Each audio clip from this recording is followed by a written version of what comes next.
weekend? Oh, folks, if you have young kids, drop them off there so they have a good time and you can enjoy the game. We'll dive into it. Huskers volleyball. Last night, before this was recorded, I was at the John Cook statue ceremony. We'll play the revealing. I had an exclusive interview with him. I'll play a piece of it for you. So much more. Then we'll dive into their big win, the I-80 rivalry against Creighton. Big win, 5-set thriller. And now they play Arizona this weekend to round out their preseason play. Or non-conference play, excuse me. And then lastly, Michigan comes to town, ranked number 21 in the nation. We know the record. Huskers haven't won a ranked team since the mid-2010s. It's a long time. 2:30 p.m. kickoff. We'll preview, listen to Matt Rule and a couple other things. A lot to get on this episode. You don't want to miss any of it, so let's dive right into the news that will help you enjoy the football game from the Lincoln Children's Museum. The following segment is sponsored by the Lincoln Children's Museum. Randy Silver with NTV Sports. I'm with Ellie Charter, the Chief Marketing Officer of the Lincoln's Children's Museum. We have exciting news for you Husker fans. Ellie, what is the big news? The Lincoln Children's Museum is so excited to offer game day playdates again this football season. Amazing. And being here, the kids are having so much fun. And this is a Thursday. I can't imagine what a game day would be like. What are the activities that they will have? While the kids are here, we will have many arts and crafts and STEM activities that are focused on the theme of football and sports and body movement. But we also have a very parallel path to what people experience inside the stadium. Some of those iconic brands that you expect to see at the stadium, we also have right here at the museum. We have First National Bank's photo booth upstairs. We have Runza in Tiny Town, and we have Valentino's Pizza available in our U-Stop Cafe. Perfect. So for people who come here regularly, what information do they need to know about dropping their kids off here? Right, grown-ups should know that this activity is perfect for kids ages 5 to 12. There is an advanced registration needed for that so that we can staff it appropriately, because unlike a normal day when parents come here with their kids, we actually have those kids by themselves while the grown-ups go to the stadium and have their own game day experience. Awesome. And if people want to find out more information, how can they do that? They can look up on game day playdates under lincolnchildrensmuseum.org. Perfect. And of course, in the bio of this, you can look it up as well. Go Big Red. It's Husker football season. Ellie Charter, the Chief Marketing Officer here at the Lincoln Children's Museum with big news. Drop your kids off on game day and have a great time watching Big Red go 13-0. Thank you, Ellie. Thank you. The following segment is sponsored by the Lincoln Children's Museum. Planning a game day in Lincoln, the Lincoln Children's Museum offers game day play dates. While you go to the stadium, your kids stay at the museum for their own game day experience, available during every Husker home game. There you have it. Go check it out. If you've used it, comment. Let me know what you think, what your kids think, and appreciate them being a part of the family here at NTV and supporting the podcast and helping you enjoy Big Red football. But before we get there, we have to talk about Big Red volleyball. And the man himself is now immortal. 4 NCAA titles, 1 bronze statue, John Cook. Here's the revealing. Well, I think on the count of 3, we're ready to lift this up. So if everybody will do the count for us. 1, 2, 3.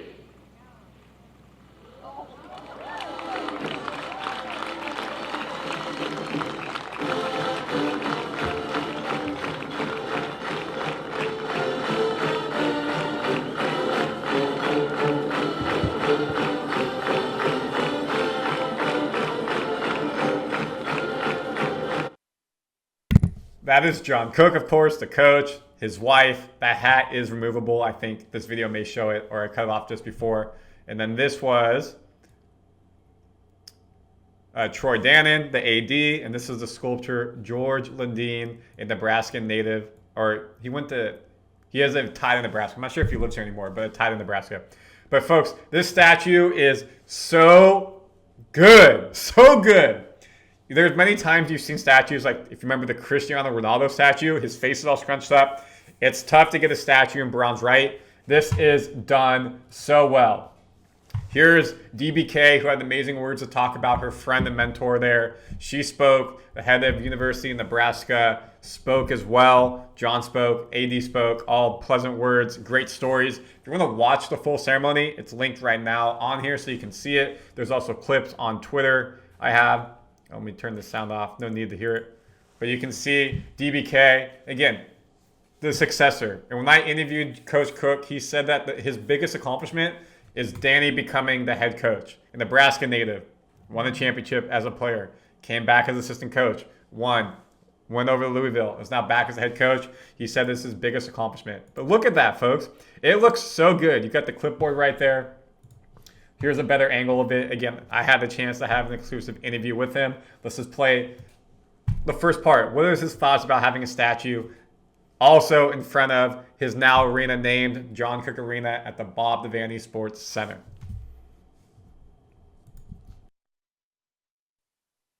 On statue, what do you think? Well, it's a little. Randy Silver, NTV Sports, legendary head coach John Cook. You just got your bronze statue. What do you think? Well, it's a little bit eerie to look at because it's so well done. I really admire the artists that do this. George Landine's the sculptor, and he's world famous. But I don't know. I'm trying to get used to it. What does it mean for you to be able to have this out here so anybody who comes to matches moving forward will see you coming in the front door? It really doesn't mean all that much for me. It's more about Nebraska volleyball and all that we've done here and the standards we've set, the records we've broke, how important it is. I mean, volleyball, Nebraska is the epicenter of volleyball in this country, and I think this is just all the symbol. And really what is significant about this, all the young kids coming up here are going to walk and see this and realize something pretty important is happening here. Tom Osborne and you, what does it mean to be in his company? If you want to see the rest of that, it's linked below. It's a 3-minute interview, and such an honor for somebody who wasn't around when he coached. I watched Big Red on TV, of course, had to. Big volleyball fan, but wasn't able to interview him, be around. I moved here in May. He obviously retired at the end of last season. So this was the first time I met him, and he could not have been more nice. We had a friendly chat after this interview, and he took photos with everybody who stayed. He got solo interviews, scrum interviews, really was a man to people. Everything that people have talked about him, I can see, and his accomplishments speak for themselves. Assistant coach, left to Wisconsin, came back, head coach, 4 national titles, 14 conference championships, 72 AVCA All-Americans. Think about that, folks. 25 years, 72 All-Americans. That means he's basically averaging 3 All-Americans a team. Crazy. 3-time AVCA National Coach of the Year. Probably could have been much more. 7-time Conference Coach of the Year. Best winning percentage from 2000 to 2024. Hall of Fame AVCA. And then USA Volleyball All-Time Great Coach. And we know what he did with getting his team over to China and so much more. So this podcast, there's nowhere else to start than congratulating legendary coach John Cook, having his statue out front of the arena now moving forward. This is all here. So if you come out, you've come through the front entrance, you'll be able to see it for generations and generations to come. But now what we got to talk about is this generation of players currently on the team coached by DBK. The match against Creighton was unbelievable. It was so much fun to be there live. It was my first taste of this experience. Coming from California, UCLA versus USC. I've been to many of those games for other sports. You know, I went to college in the Bay. Stanford versus Berkeley, Cal versus Stanford. That is a big rivalry match. So being here in this, it lived up to the hype. A new record, 17,600-ish. Around there for a regular season indoor volleyball match, breaking any record ever. Unbelievable. Nebraska, as John Cook says, is the epicenter of volleyball, and this proved it. DBK got her first taste of coaching in this. The head coach at Creighton is new this year as well, got his first taste, and they were all just grade A in their responses of what it meant to be a part of it, and the crowd, what they did.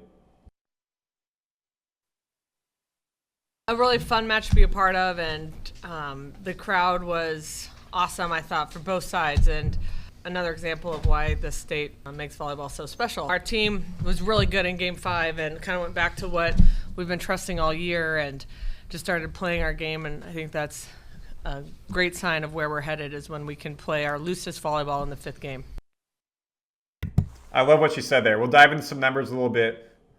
Huskers won set 1 and 3. Virginia, Adriano dominated set 3, 7 kills, an ace, really took over that game. But then, hey, Creighton at home, set 2, set 4, and then set 5, Huskers won like 15-9, kind of pulled away. You can see right here, number 10 Olivia Mock, Carrie's injured with a concussion. Olivia got the start at libero. It's been Laney, DBK. I asked about the libero situation. She said she wanted someone to give the team a bit more confidence in their passing. It's been shaky the past couple of matches. And I think moving forward, it's going to be Olivia. She played so good. Look at this one-handed dive. Not that Laney can't do it. It just felt like Olivia is better at passing more consistently. Laney makes some crazy, crazy digs, but Olivia is more of the consistent player. But they played with Laney at DS, so she played a lot and still made some good plays here. So I think this is where she's going to go moving forward. And of course, you got Harper, Bergen, your setter. Virginia got the start over Allie. It feels like she's the number one player in that position when she's not playing well. Then they play Allie. Allie does have good games when she gets in. Rebecca, and then Taylor is in when Andi is not. Andi and Rebecca play middle back. On this side when Harper's in the back row, that's where Taylor comes in. But they do set Harper in the back a lot. Now, speaking of that performance by the Italian, Coach DBK was full praise. If she can play like this consistently, of any player on this team, her ceiling is the highest. At 6'5", she needs to have the confidence in herself. And, new country, new school, new friends, new systems, away from your family, everything like that. It takes some getting used to. They make her feel comfortable. But if she can play at the ceiling that she played consistently in that game 3 with her spikes, with her hits, attacking, her passing, her serving, she can be a perennial All-American, if not, dare I say, AVCA Player of the Year. But she's got to believe in that self, and it will take time to have that. But she has the tool set to be one of the best players ever coming out of this program. And that's not an easy thing to say, but she has it when you watch her play at that level. The problem is she just has inconsistencies. She'll miss her serve sometimes. She'll hit the ball long, out, whatever. But if she can get work on that, dangerous. Told the team, we got to trust Virginia to kill some balls back there. And she came out of the locker room and killed a bunch of balls and then got her serve going. And you can just see, what a weapon that is when she trusted. And I thought it was awesome, huge game for Virginia. And we really needed that as a team. And I think her personally, just to have a great game in a big environment where she has to take over the game or we might lose that. So I'm going to move my camera so we can watch this for a second. Again, look at the different variations that she gets these hits on. Here, she's on the left side. Harper with the great dig right to Bergen. And she's coming from the back row, but she's on the left, so she's able to step in. Coming from the middle, look at that. She can go left, right, center. She's able to put a little outside spin on it, get out of the hand. You got the player there, basically hit her in the chest face area. Point. Now you got that serve. Look where her body's facing. It's facing right. Let me bring myself on. Look where her body's facing. It's facing right. And the ball ends up going to the left. That is so hard as a defense to know what's happening. You can see the players are all moving the wrong way. Pretty good dig on that, not going to lie. But puts them out of rotation on a tough serve. Then you got Bergen on a beautiful back set. This is just, I love it. This was the final point of set 3. And just a rocket down. Nothing you can do there. Point. Here again, another hit. They do get the block there. But the ball either lands out of bounds or it's on their side of the net. I'm pretty sure one of the two. Point. If she can do that consistently, putting her opposite of Harper and things like that, it's just a problem. Just a problem. And again, I talked about Olivia being libero, had herself a game.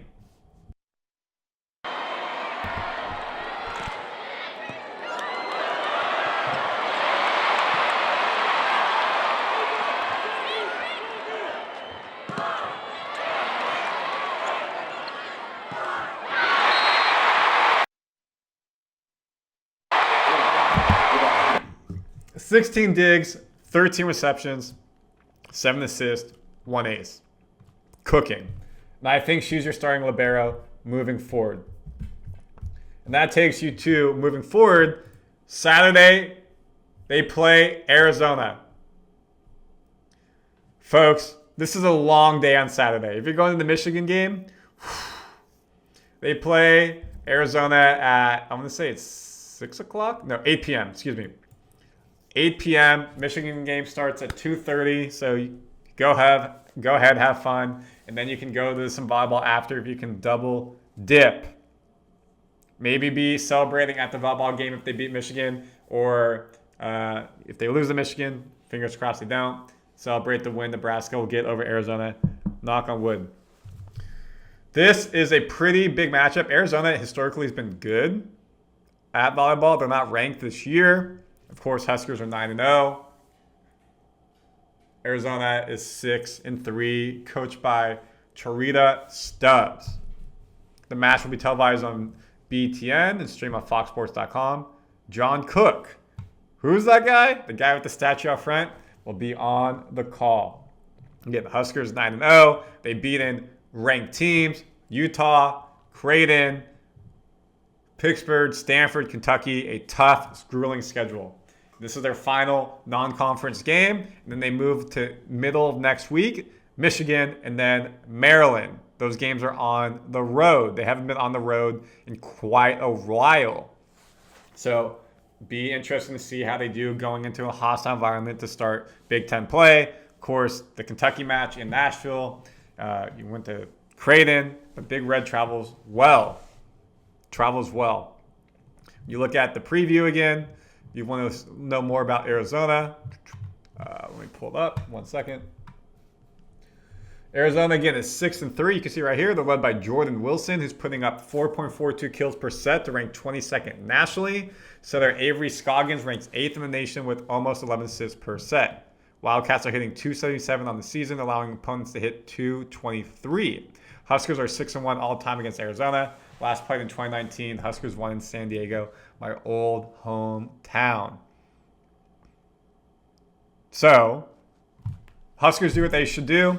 3-set sweep, maybe 4. NU's office ranks 13th with 300 hitting percentage. Wildcats are holding team to 277. So, hypothetically, they have the advantage there. Huskers are 14.15 digs per set, are the most of any Big Ten team. Good defense. 24-0 this season when reaching the red zone, 20 points first. So the race to 20 to help you get to 25 is big for this team. If you go all the way down, 1 second. If you guys want me to really deep dive into this on a video, I can totally do that. Just let me know. Let me make this not big. This will be easier.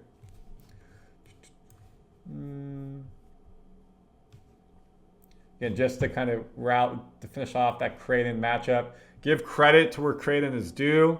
You had Ava Martin, who was playing amazing for them, hitting all over the field. But who had the most kills for us? Harper Murray. Just unbelievable what she's doing all-around play. But also go with 20 receptions, 10 digs. Clearly all around. Olivia, playing libero, 16 digs. Your setter, Bergen, 19 digs. She's able to do the little dink while she's setting. She had 43 assists. Absolutely cooking. Harper, Andi, Taylor, Virginia. 4 players with 12-plus kills. That is a healthy offense. 15-9 in set 5. Playing solid defense as well. Harper led all players with 19.5 points in the match. To me, she's your AVCA player of the year right now based off how she's playing. Fair enough, I don't follow a lot of other stuff going on, but you got a perfect team, number 1 team in the nation. She is playing the best out of all of them consistently, all-around play. I would pick her for that. So this will be a big match. Excited for what will happen in volleyball.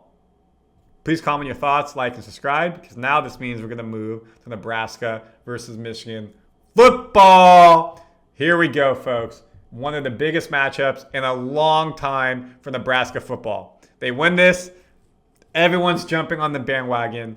Huskers football are back. They lose this, same old. Now maybe you lose a close game, it doesn't kill you, you get blown out. Really hurts momentum, especially game one of the season in Big Ten play. Of course, they're 3-0. Michigan leads the all-time series 8-4-1. In Lincoln, Michigan leads 2-1-1. Big Ten foe, Michigan's 5-2. Folks, this game is on national television. There's going to be a lot of celebrities with Michigan or Nebraska ties probably around, especially Nebraska ties. CBS's number one call is going to be there. I will be on the field covering the game. I'll be doing the best to get you social media videos throughout. So again, follow me at Randy Silver TV or NTV News. I will do the best I can to get you everything you need to know. Last week against Houston Christian, we know the win. Almost scored 16 back-to-back games, back-to-back 50-point games. We don't need to dive much into it. The starters played a half. The backups played the second half. Gave up a big, long run. Bunch of stuff is on social media for that. If you want to preview this matchup, let's go to the preview 1 second. Again, this is the media guide. If you guys want me to dive through this more, I can totally do it for you. Let's show you a little bit about Michigan. Again, Michigan does not have their head coach.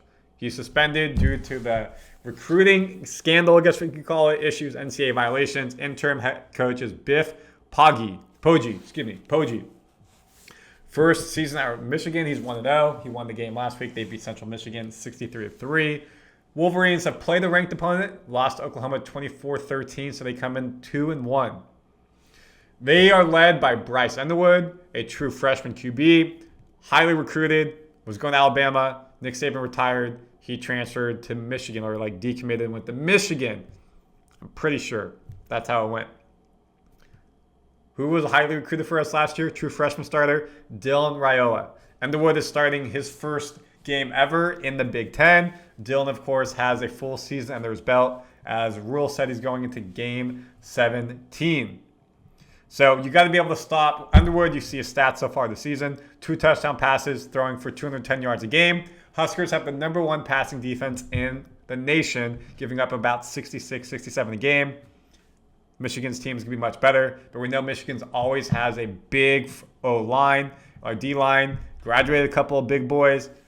Against Cincinnati, gave up 200-plus rushing yards. HCU, Akron, not the best teams. Can they hold up against a powerful Big Ten running game? You can see that they're averaging yards per carry, almost 8. Justice Haynes, running back, 8 yards per carry. Kidding me? 130 yards per game. That's pretty good. Rushing offense, 4th in Big Ten, 15th nationally. Huskers, 60th, and that's behind Emmett Johnson. If you look at the rushing defense, Huskers are 75th nationally right here. So 75th national rushing defense versus the 15th national rushing offense. Now you vice versa. Their pass offense is 81st. Our pass defense is 1st. So you look at those stats, Nebraska should have the advantage on the passing, and then rushing-wise, Michigan has the advantage. So can you get Michigan behind the sticks? Can you blow up a first down play? Can you make it a 2nd and 8? Can you make it a 3rd and 7 versus a 2nd and 4, a 3rd and 3? Make them have to pass the ball. A rookie, freshman QB, head coach isn't there. Loud and proud, Big Red Nation. Whew! Whew! Can you make that? Can you make them shaky? That will be the crazy part. Now you reverse it. Rushing offense for Nebraska is 60th. Rushing defense for Michigan is 25th. So can you get the lanes open for Emmett Johnson, for the backups? Say you get Ja'Cory Barney Jr. in an end around. What can you do to get that going? Now passing offense, Huskers are 5th. Passing defense, Michigan is 43rd. So it feels like passing-wise, hey, we can do that. We know Dylan Raiola set the record for most completions in a row between the Akron game and Cincinnati, tied together back-to-back, bled over in games. Dane Key, see what he's doing. A lot of good things are happening on this offense. Can the running game complement the passing game? We know that they run the pass. Can Emmett Johnson get open? Can they get the tough yards? Goal line. Can we not have to kick a field goal? Will Archie Wilson be punting this game? Probably. Hasn't punted in back-to-back games. That's why your net punting is 104th, because he hasn't really had the punt. So the big thing for me, can you stop Michigan's ground game? Ideally, you can stop the pass game. can Michigan stop your pass game? Turnovers gained, Nebraska's got 5. Michigan is at 7. So both teams doing a nice job on the turnover margin. That's going to be the big deciding factor in this game. If we go over quickly, again, Emmett Johnson rushing 100 yards, 3 straight games. Against Cincy, 108. Against Akron, 140. 2 straight games. HCU, 78. He would have had 100 if he would have played the second half. Quinton Ives coming back from injury, looking good as well. Dylan rushing when he needs to. TJ Lateef, backup QB. Hopefully we don't have to see him. But 72 of 94, a 77% completion rate. Fantastic. 3 out of 4 passes are getting caught. 829 yards, 8 touchdowns, only 0 interceptions. Big time. 8 touchdowns, no interceptions. Play clean ball. Don't make silly mistakes. And this is something Matt Rule talks about when Dylan is playing the game at the line of scrimmage. If he sees that the play is not going to work based off the defense, he has full liberty to check to play B, C, or D, whatever it may be. He's able to do the check down. He's able to see the defense. He's ready to go to make sure he doesn't do anything that could cost the team. Of course, it's going to happen. It's football. Against Cincinnati, they probably could have had a pick 6 once, but the DB missed catching that ball. So that takes us to Rule. How's he feeling about this game? Let's hear his thoughts at his presser earlier in the week. I think the biggest thing is we've had 3 weeks of just preparation for those. So, I mean, now the Big Ten starts, this is a whole other animal. I think our guys are worse. I love what he said there. We have 3 games of prep. Of course, Michigan brings just a different dynamic and whatnot to this team, to this game. We know it's going to be loud. Hopefully, Bud Crawford is walking out. We know that the 95 team will be walking out the team, just like Colorado last year. The 94 team walked out. It will be loud. Folks, if you're coming to this game, it's a 2:30 p.m. kickoff. Get early. Hang out, tailgate. Make sure you're around the premises. Make sure you try to get in line early because that place is going to fill up very quickly. Be nice to the fans that you see around, of course, everything in between like that. This is my first experience of a Big Ten football game. I'm so excited to be there. Can't wait to bring you all the content. Haven't experienced any Big Ten sports in general. Everything's been preseason, pre-conference stuff, things like that. So we're going to get that with volleyball starting next week and football starting today. So for me, I post so much content on YouTube, on my socials, Randy Silver TV for you. Wanted to make sure we do this video and get you some insights into the John Cook, the volleyball, and football. Obviously, I put stuff out consistently, so I don't want to dive too deep into it. If you have any questions or comments, please reach out to me at Randy Silver TV. I want to make sure we give you all the information you need to know. If there's a video you want, a breakdown, everything like that, I am here for you. Go Big Red. It's going to be a great weekend. Hopefully, we get 2-0 with volleyball beating Arizona and football beating Michigan. I'll see you guys on the next episode. Have a great weekend. If you see me around, say hi. Let's take a photo. Let's have some fun. Go Big Red. In sports, we're down to the second last week of playing on the gridiron. Games are on top as well.